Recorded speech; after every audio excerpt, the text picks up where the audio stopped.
urbanisasyon o pagdami ng mga tao sa iisang lugar tulad ng mga syudad ay magdudulot ng karagdagang suliranin sa pagtugon sa epekto ng climate change. Hindi lamang sa buhay at pamumuhay ng mga residente, kundi pati na rin sa lokal na ekonomiya.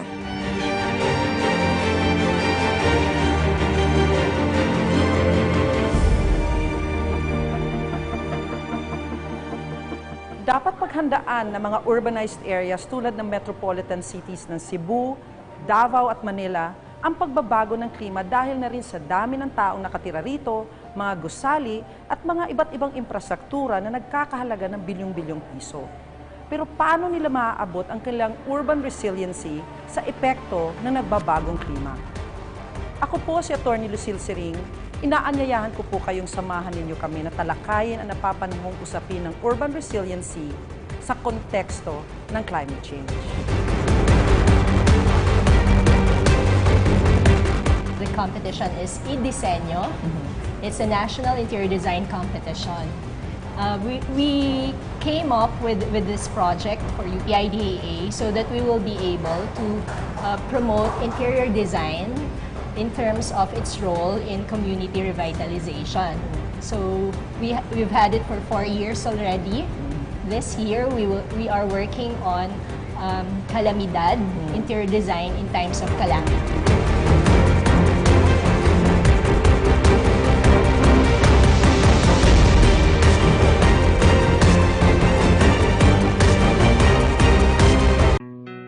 Health is our most important.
Malaki ang suliranin ng mga urban areas, lalo na sa mga metro cities pagdating sa pagtugon sa pagbabago ng klima.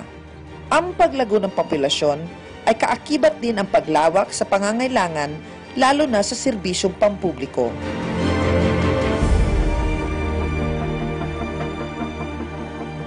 Ayon sa United Nations, ang world's population ay nakasentro na sa mga urban areas at aabot ito ng halos 60% sa taon 2050. Inaasahang lalago ang ekonomiya, ngunit maaaring maapektuhan din ito dahil sa pagbabago ng panahon. Ano nga ba ang tinatawag na urban resilience? Ano-ano ba ang mga pamamaraan upang maabot ng isang syudad ang kanilang adaptation strategy sa pagbabago ng klima?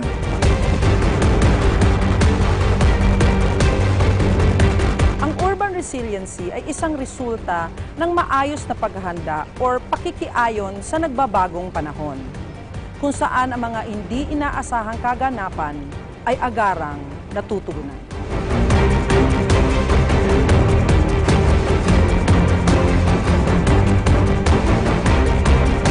Dito sa Metro Manila, Inaasahan na tuwing malakas ang ulan, nagre-resulta ito sa matinding pagbaha. Maraming buhay at pamumuhay ang naaapektuhan.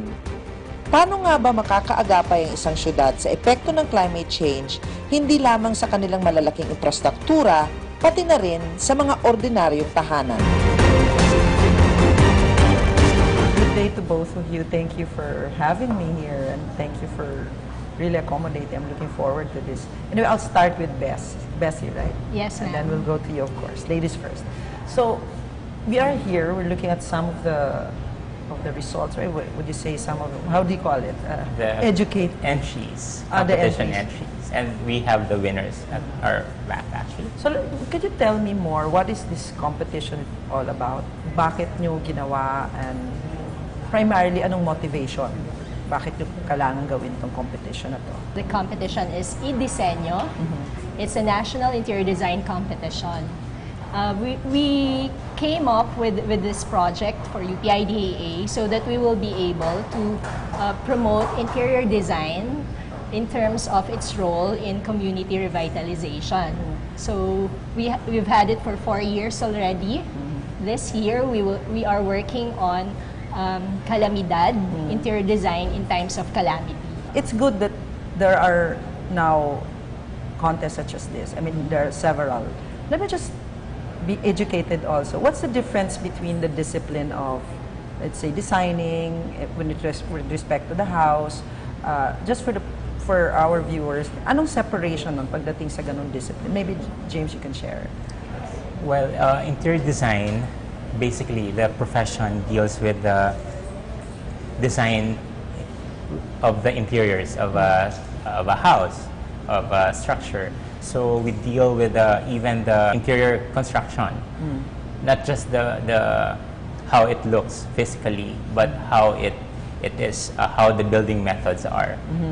So meron din ganong contribution. So Yes. it's important kasi for me, like karamihan sa amin na kunwari gusto magkabahay, ang alam is engineer lang, architect lang, pero meron din palang role ang interior designing. So, Right. pagdating kasi when we talk about a heavy topic like calamity, kung natayo na yung bahay, what can an interior design actually do to help? How do you really say a design can still help you with respect to addressing certain risks? For example, warming. With interior design, space planning is very essential. So you need to take note of its location, see how you maximize the use of light from daylight, and also its orientation. So when you say orientation, like in solar, no, the best orientation would be facing the south. Pero pagdating sa bahay, how would you make use of the south direction, for example? Actually, if the openings of the house, like the windows, are facing, or the bedrooms are facing south, or we avoid actually it's facing west, kasi it's the most part na maiinitan during the day. So since we're talking about climate change also and its effects, sa interior design, ina-address din namin yung ventilation, proper ventilation. Like, we're in a tropical country and it's very humid, so cross-ventilation is very important. So, basically, cross-ventilation is you allow air to circulate, to go in and then out of the house. For cross-ventilation, we provide adjacent openings. So, meron din ba kayong role, let's say, buo na yung bahay, and can you tell the architect, can you change it because mainit siya? Can that be done? Or That's pwede niyong isumbong sa kliyente yun? That's a good question kasi Yes. ideally, we I'm work asking with this question because I Yes. might want to build my own. we work closely with architects and engineers from the planning stage pa lang. So let's look at the competition. How much of this consciousness on, let's say, risk, for example, increase in temperature, and then we have increase in rainfall, this because those are the impacts of climate change. Most of the damages that we we incur are water-related. Yes, So we're that's looking at these two as major sources or major cause of calamities. Yes. So let's say how much of that criteria are incorporated in the judging of the competition, of the entries? Almost 70% of that is incorporated in the judging. A small portion lang would be on the presentation because we want them to be able to express how it will be and maximize the potential of a possible house in terms of making it flood-proof or at least calamity-ready in these times of climate change. All these designs and calamities, how much of the Bahay Kubo concept is excluded or included, knowing that calamities involve strong typhoon? So, Sige, I think, James, you I first. mentioned about cross-ventilation. So that aspect of Bahay Kubo, of the traditional Bahay Kubo, should be apparent in our modern design of our current houses. Kasi yung Bahay Kubo may openings, marami siyang windows. meaning there is a way to maintain the Bahay Kubo concept and still, say that it's resilient to extreme weather? Yes. Is that what you're Yes. saying? That's good news. Actually, a lot of our entries lifted their inspiration from the Bahay Kubo and the Bahay na Bato. But the most important aspect here is the interiors. Okay. So that will be the focus for eDisenyo. Okay. After consulting with our architects and engineers, they go on and tackle the work, focusing on interior design as the solution to the design problem presented for this year. How much of the interior design is a science? Here in UP, the program is Bachelor of Science in Interior Design. So there's a science behind Yes. interior design. Interior Okay. design Because is it's a- about building technology and space planning. It should answer a certain function. in being able to be an active participant in environment stewardship. That's what we in UPIDAA and eDisenyo would want to emphasize. It's one of our objectives to foster and encourage the exchange of ideas among professionals, among interior design schools. For this year na interior design competition, we thought of what's gonna resonate to the masses. How are we gonna reach out to the people para maging relevant yung profession namin as interior designers. Actually, for this competition, yung design problem, we got a certain house sa Marikina, and then we're very surprised. That's the first time na yung exhibit namin, pinupuntahan talaga ng mga tao, and the people ask. We know that the first, people will look when go to is shelter. Yes. Lalo na in times of extreme weather. True. And people don't want to go to relocation site. Maybe you could design the relocation site also For it to be suitable. to be suitable, and also, but you don't encourage them. They might not go back home. Sabi nga ni Architect Paulo Alcazarin, sabi niya, this urban flooding has been ongoing centuries ago. Yes. So it's either we adapt or we learn to be shokoy. I think, Or Serena. yeah, I think, I mean, if there's one word that we should really also understand, is all these designs are intended to allow us to adapt. Right. Because changes in climate is already there.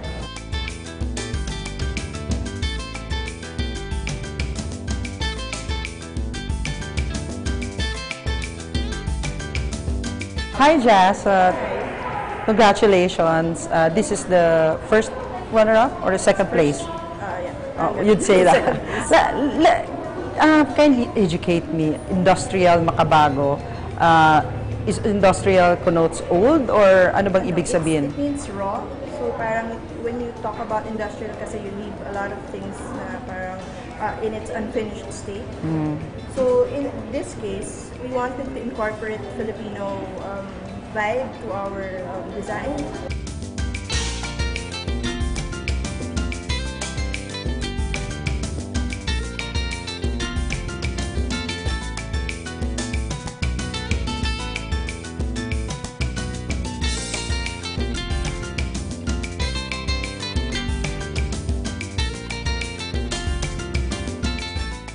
What do we have here? Ito yung winning entry ninyo. Yes, this is the winning entry. Yeah, go ahead. The concept is tahanan. It's like a word play on our home, Philippine home, which is tahanan. But we use the word tahan, like tahan na, cry no more. Because we want to like have a space wherein it's peaceful and the owners of the space can feel like they're at peace. And kasi since na-experience nila yung flooding, we want it to be like a healing place and not to be afraid anymore.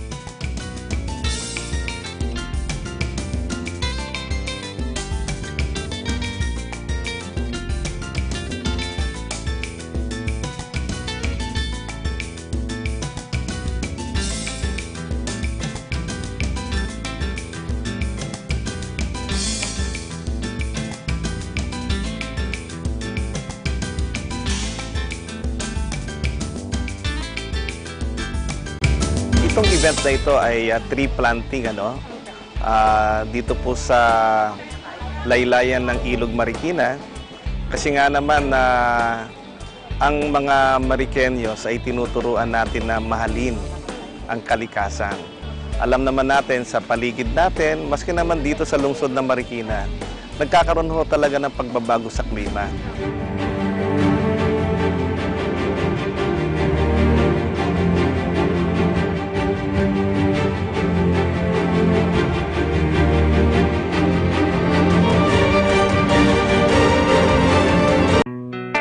Health is our most important.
Sa Pilipinas, halos 80% ng mga bayan at syudad ay coastal communities o malapit sa isang daluyan ng tubig tulad ng mga lawa, ilog at tabing dagat. Pangunahing dahilan nito ay upang mapalapit sa komersyo na nakapalibot sa pagkain at transportasyon. Kaya naman, kahit na nagdudulot na ng isang matinding mapanirang pagbaha ang ilang mga ilog, lalo na ngayong nararamdaman na ang extreme weather condition, ay mas pinipili pa rin nila na tumira sa tabi nito. Taong 2009 nung nanalasa ang Bagyong Ondoy, kung saan ang katumbas ng isang buwan na ulan ay ibinagsak lamang sa loob ng 6 na oras. Ito ay nagdulot ng napakatinding baha at ang pinakaapektadong lugar ay ang Marikina City. Hindi lamang tubig baha, ito rin ay may kasamang putik. Kaya dahil sa karanasan na ito, pinag-igting ng lokal na pamahalaan ng Marikina kasama ng mga non-government organizations ang mga mitigation plans and projects katulad ng flood control.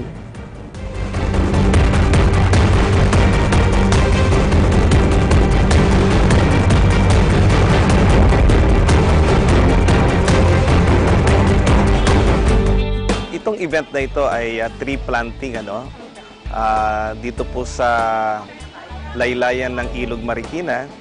Kasi nga naman ang mga Mariqueños ay tinuturuan natin na mahalin ang kalikasan. Alam naman natin sa paligid natin, maski naman dito sa lungsod ng Marikina, nagkakaroon ho talaga ng pagbabago sa klima, climate change. At itong mga nakaraang taon, mga nakaraang buwan, ang bansang Pilipinas ay naapektuhan ng phenomenon na ito na ang tawag natin climate change. Kami, inundoy. Pagkatapos ni Undoy, binaha uli kami dahil kay habagat. Hindi lang naman Marikina na apektuhan, pati yung Eastern Visayas, binayon ni Yolanda. Kaya talagang it's now high time for the leadership and the citizenry to take care of the environment. Ayaw po natin ang climate change ay maging isang phenomenon na magdudulot ng kahirapan sa ating mamamayan. Kaya nga sa panahon ng angkan-angkan, ang angkan-angkan po ay pagdiriwang ng ika-388 taon ng bayan ng Marikina. Ang mga angkan ng aming lungsod o mga malalaking pamilya na matagal na nakatira dito sa Marikina ay nagsagawa ng tree planting.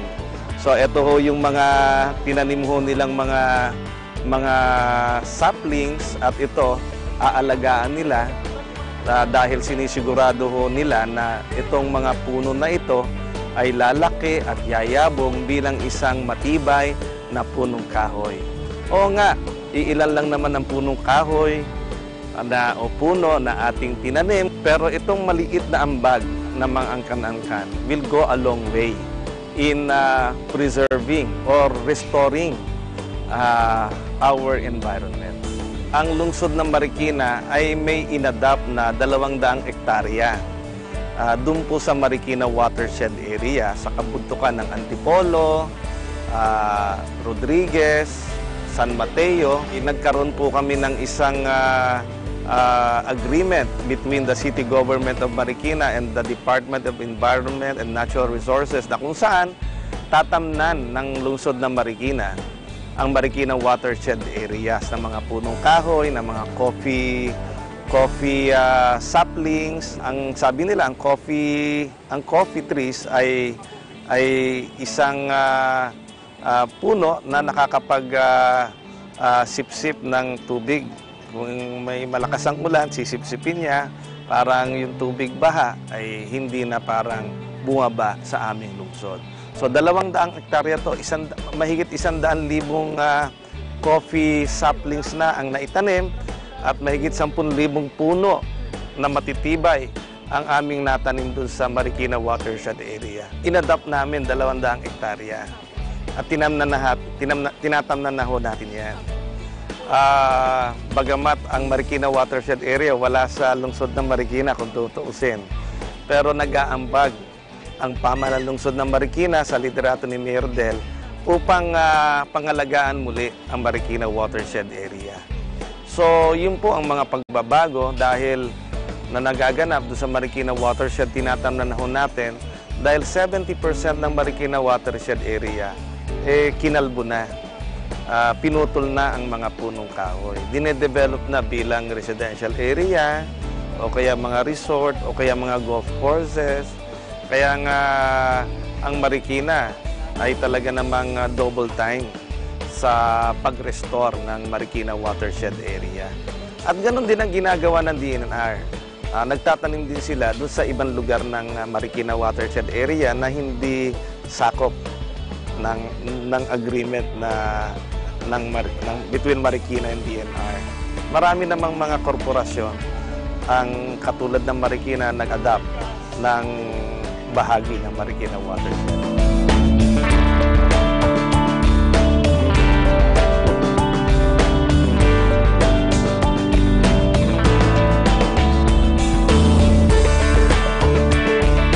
Sa watershed, marami tayong puno sa watershed. Although ngayon nasira siya ng mga nakakaraang mga calamity sa ating bansa. Sa watershed, siya yung nag-hold ng tubig nang bumababa sa Marikina.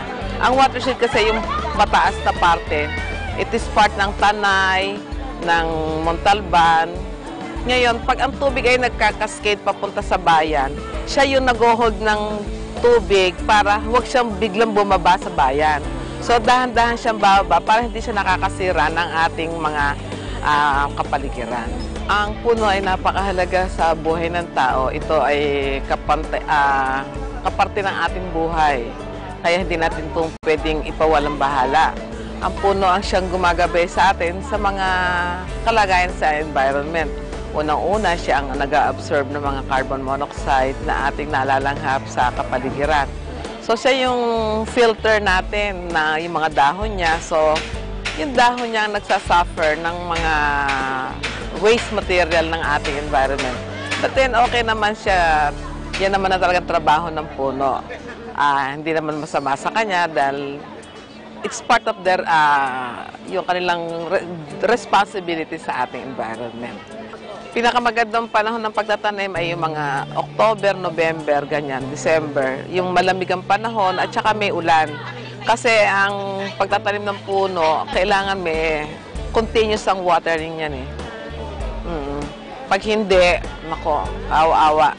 Ngayon, kung nasa watershed siya, marami nag-aalaga doon. Binabayaran din ng government para sila mga alaga sa ating mga puno doon.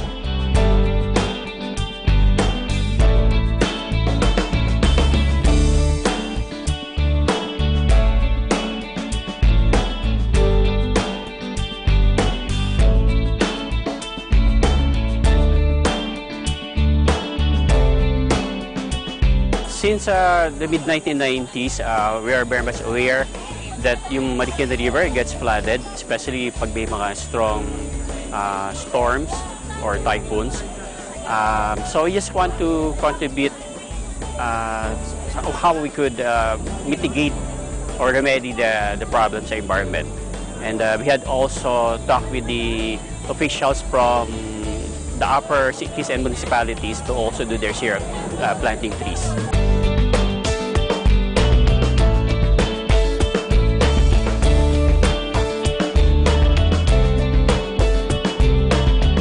Yung watershed area natin, yun ang first line of defense ng Marikina sa pagbabaha dito sa lugar namin. Kasi nga, pag maganda ang watershed, maraming nakatanim na puno, tumataas ang holding capacity ng kabundukan. Pag mataas ang holding capacity ng kabundukan, ng tubig na na-hold nila doon sa lugar, nami-minimize ang flooding dito sa Marikina or kung hindi man, mamimitigate natin. Pangkaraniwan, ang nakakasira din sa watershed is yung pag-uuling na ginagawa ng mga ibang tao doon sa lugar. So, syempre, pag nag-uuling, nagpuputol sila ng puno. Kaya nga ngayon, meron ng pinagbabawal na ngayon yung pagpuputol ng puno doon para gawing uling. Kasi nga, ngayon, epekto ng climate change. Diba? Sa kakaputol ng puno, nagresulta ng pagbabaha din sa mga nasa ibaba ng kabundukan like di Marikina nga. Yun ang talagang nakakasira ng watershed.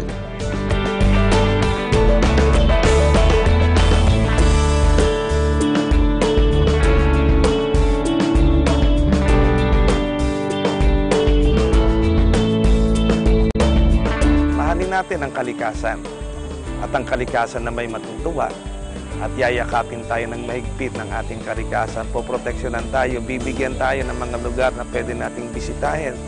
Mga punong kahoy niya ay magbibigay sa atin ng sariwang hangin. Kaya nga ang kalikasan napahalaga. Really all about the development here in Sorsogon. How important it is for Sorsogon City to address your risk for its future? You know, my obsession in life is to protect life.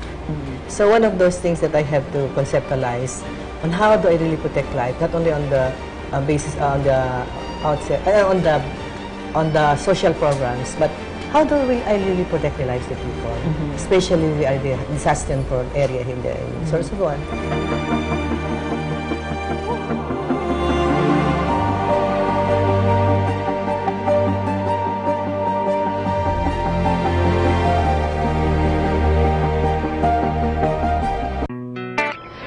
Is our most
climate change. May mga local government units kung saan gumagawa na sila ng mga climate plans upang i-integrate ang mga climate consideration sa mga kasulukuyang mga plano, polisiya at mga proyekto. Minsan na natin nadalaw ang Sorsogon City, isang halimbawa ng local government na tumutugon sa urban governance for urban resilience. Kabilang sa hamon na kinakaharap ng pamahalang lokal ng Sorsogon ay ang pagbalanse sa pagitan ng pagsigla ng turismo at ng ekonomiya at ang pangangalaga sa kalikasan at likas na yamang dagat. At higit sa lahat, maingatang lubos ang buhay ng mga Sorsogenyos. Ito marahil ang dahilan kung bakit kahit noon pa man ay naging agresibo na ang mga namumuno sa lalawigang ito na tugunan ang hamon ng nagbabagong klima. Mayor Sally, thank you for having us here in Sorsogon. My first question is really all about the development here in Sorsogon. How important it is for Sorsogon City to address your risk for its future? You know, my obsession in life is to protect life. So one of those things that I have to conceptualize on how do I really protect life, not only on the basis on the outset, on the social programs, but how do I really protect the lives of people? Especially we are the disaster-prone area in Sorsogon. That's why when we had the typhoon, and then we didn't have any casualty because we were prepared for it. But then the environment was 90% devastated. And I was so sad because only trickles of assistance came to us. And I had the wrong notion then that if I protected life and then no one comes to assist us on the development of what has been destroyed, then what will happen to my people? So when I was in one forum, when I was asking them, do I have to have dead people in my place that will be helped? And because in Albay, they got 90% of all the assistance. And then one agency stood up and said, no, because during the typhoon that you have here, we had all the information about what is happening in Albay. We didn't get anything from Sorsogon. You were talking what typhoon is this? Rening and Millennium. And these were really strong typhoon. Yeah. And, anong year po ito, Mayor? 2006, 2005. 2006, because even then, I started developing the city because we are a new city. New city. And I got a lot of international agencies in the development in the program of NZG. And I was so happy doing it because people were very participative. And when the typhoon came, all the things that we've been doing for 6 years, it went all to the drain. So it means talaga na ang climate change is a development challenge. Yes, it is. Pwedeng mawala ng isang iglap lahat ng pinaghirapan. Exactly. Even before Climate Change Act was promulgated or enacted, dito sa Sorsogon, 2001 pa lang, no? And they find me weird. At that time, even the local leaders and national leaders, when I was talking about yung climate change, yung greenhouse gases, yung civil rights. Sabi, what's he talking about? Parang weird ako na ano. But I did not stop because those were the things that I learned when I was in my first year. I attended so many summits and conventions and then program on the climate change adaptation with Bibet Gozon. So I was oriented. Exposed. Yeah, and I oriented what to do. And I really went on the solid waste management. It was really my baby. Yeah. It was my baby, the solid waste management and then this climate change phenomenon. Imagine, no, for Sorsogon, which is a typhoon-prone area, as early as 2000, pinag-uusapan mo na dito ang climate change. Actually, yung resulta is less yung casualty pagdating sa buhay, pero talagang tumitindi na ang bagyo. That's why it's causing a drain in your resources on development. Anong balak nyo para, assuming na hindi na maaalis ang bagyo, how do you address this development challenge, Jess, na alam natin patuloy ang bagyo? Is there any other program that provide alternatives to this, what you're used to? We initiated all these things before, especially during the season. We always had dialogue and consultation with the people because I don't know what they want. So if we go on the farmers, what do you want?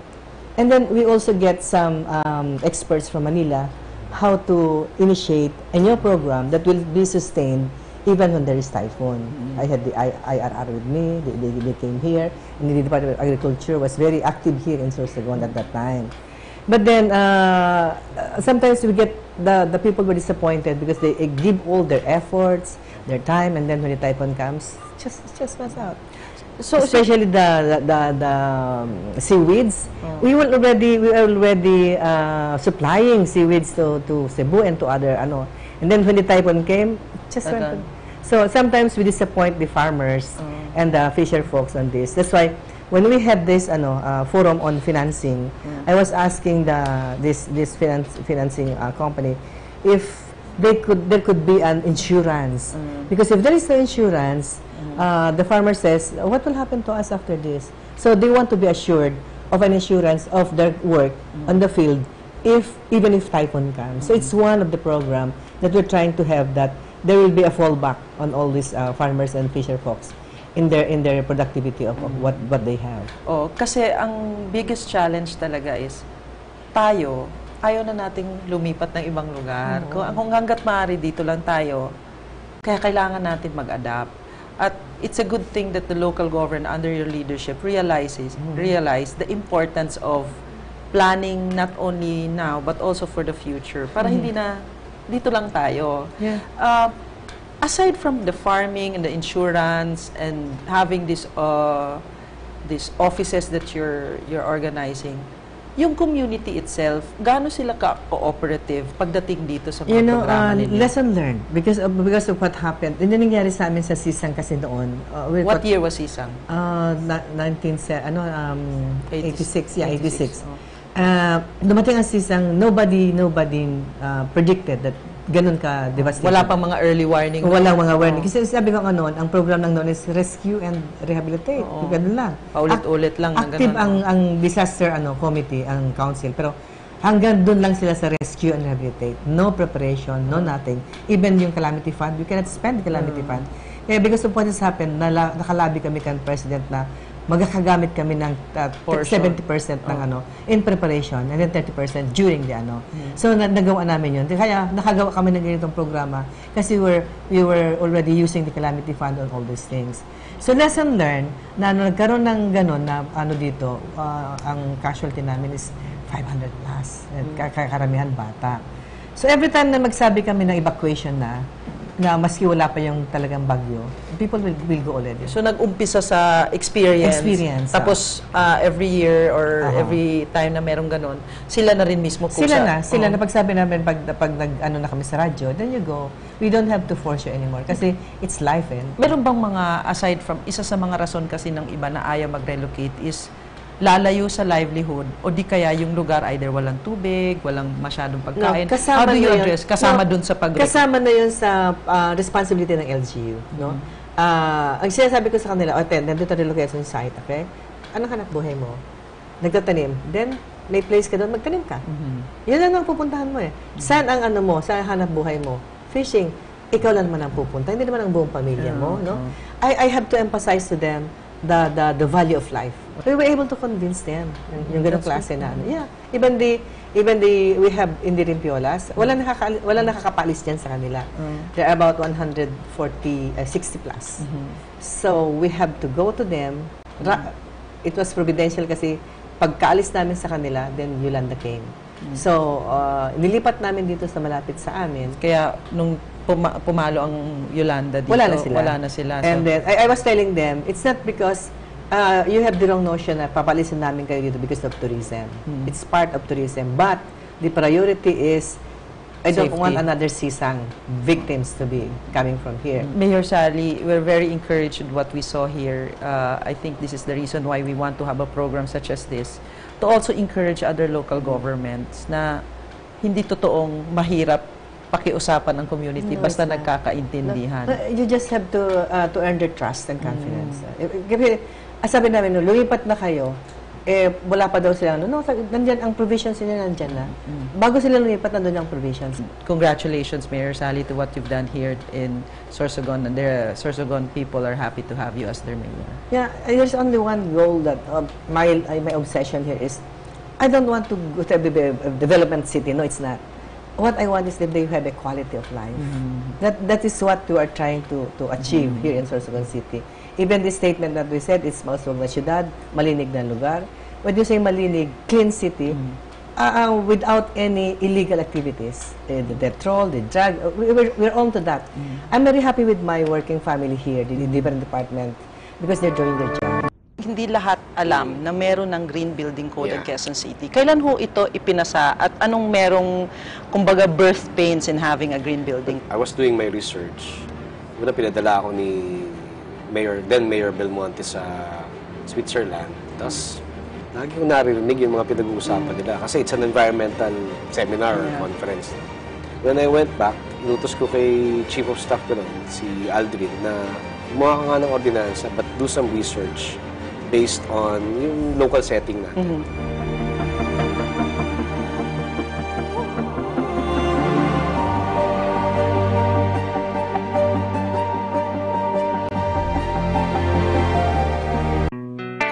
Health is our most important.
Visiting the Philippines, Manila or Quezon City is a popular destination. But oftentimes the hustle and bustle of the city can be more stressful on your vacation. So when you feel the need to reconnect to nature or relax again, there's a beautiful oasis just outside of the city called the Garden at Ciudad de Victoria.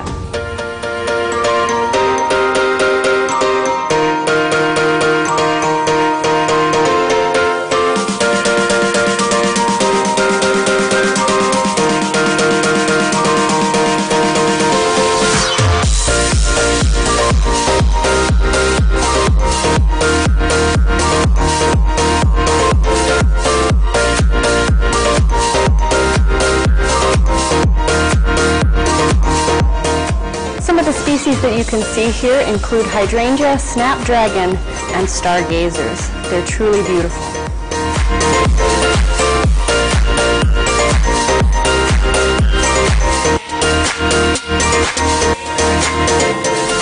The gardens at Ciudad de Victoria are so peaceful, tranquil, and beautiful that it's become a haven for young couples and a very popular venue for engagement photos.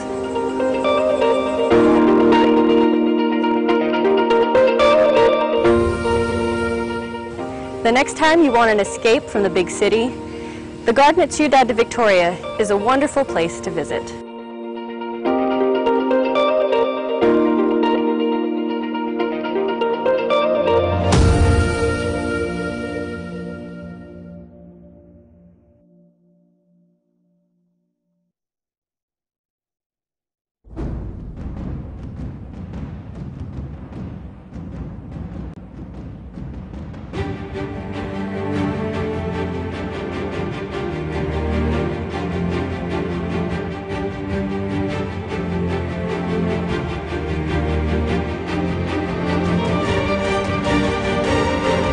Nakapaloob din sa usaping urban resilience ang green growth and green cities. Pinunganahan naman ng lokal na pamahalaan ng Quezon City sa tulong ng kanilang alkalde ang pagsulong at pagpapatupad ng Green Building Ordinance noong taon 2009. Minsan na natin naging panauhin ang alkalde ng Quezon City, si Herbert Bautista.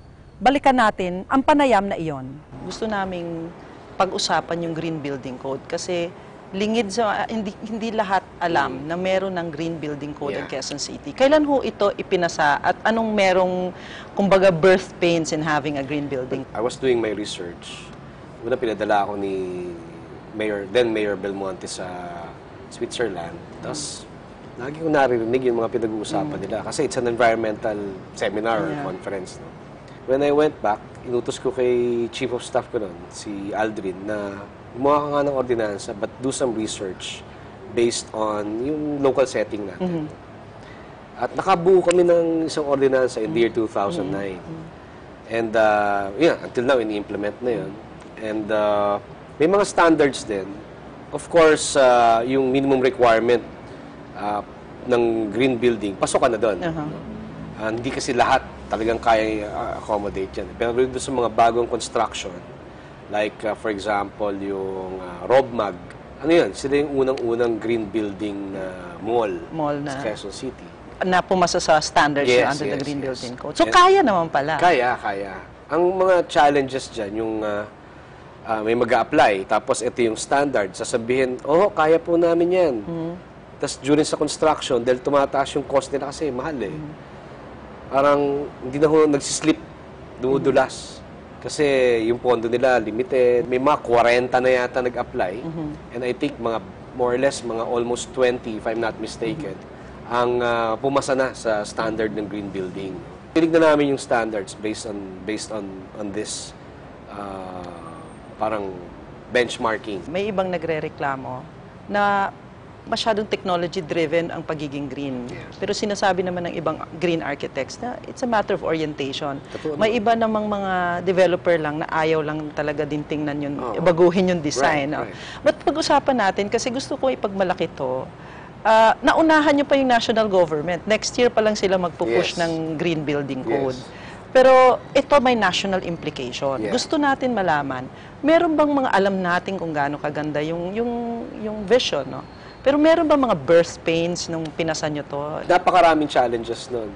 But we persevered kasi we're not only thinking of that current time, no, that period na 2009. Sige, hindi pala pa kaya, wag na natin tuloy. Technology evolves. At napakabilis ng evolution ng technology. At maraming gumagawa ng technology. So yung presyo dati na mataas, na napaka-challenging nung araw, medyo bumaba na siya. Yung solar siguro, may mga standards tayong pipiliin. Wala kami, retrofit namin yung City Hall, yung main building. Hindi namin kaagad-agad tinanabaho yun kasi we made sure na hindi pwedeng fly-by-night na tao yan o company. We made sure na may track record. We will make sure na kailangan talagang thoroughly studied. Yung pagre-retrofit ng building ng City Hall is stemmed only from leaking of water pipes. Doon lang nag-umpisa. Sir, papaayos natin lahat ng CR kasi lakas ng wastage ng ating tubig. Yung leak niya, ito ang cost na binabayaran natin. Teka muna, ba't natin papaayos yan? I-retrofit na nga natin yan. So, pinasukat ngayon yung tubo, maglalagay ngayon ng rainwater harvesting, catchment.